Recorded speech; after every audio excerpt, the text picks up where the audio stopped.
ನಮಸ್ಕಾರ. Usually soya chunks ಅಂದ್ರೆ almost ಎಲ್ಲರಿಗೂ ಇಷ್ಟ ಆಗುತ್ತೆ, ಹೈ ಪ್ರೋಟೀನ್ ಇರುತ್ತೆ ಅಂತ ಹೇಳಿ ಇದನ್ನ ಮಕ್ಕಳಿಂದ ಹಿಡಿದು ದೊಡ್ಡವರೆಗೂ ತಿಂತಾರೆ. ಬಟ್ ತಿನ್ನೋಕ್ಕೂ ಮುಂಚೆ ಅದ್ರೊಳಗಡೆ ಏನಿದೆ ಅನ್ನೋದನ್ನ ಚೆಕ್ ಮಾಡಬೇಕು. ನಾನು ಇವತ್ತು ಒಂದು ವೆಲ್ ನೋನ್ ಬ್ರ್ಯಾಂಡೆಡ್ ನೋಡಿ, ಇಲ್ಲಿ ಮ್ಯಾನುಫ್ಯಾಕ್ಚರಿಂಗ್ ಡೇಟು ಡಿಸೆಂಬರ್ 2025 ಮತ್ತೆ ಎಕ್ಸ್ಪೈರ್ ಡೇಟು ನವೆಂಬರ್ 26. ಇನ್ನ ಟೈಮ್ ಇದೆ ಇದ್ರದ್ದು.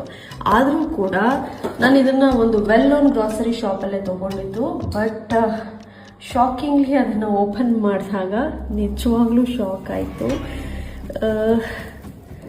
ಇಲ್ಲಿ ನೋಡ್ತಾ ಇರ್ಬೋದು, ಹುಳ ಪೀಸ್ ದೊಡ್ಡದಿದೆ, ಒಂಚೂರು ಚಿಕ್ಕದ್ ಮಾಡೋಣ ಅಂತ ಹೇಳಿ ಕಟ್ ಮಾಡಿದಾಗ ಇದರಲ್ಲಿರೋ ಹುಳ ನೋಡಿ ನಿಜವಾಗ್ಲೂ ಭಯ ಆಯಿತು.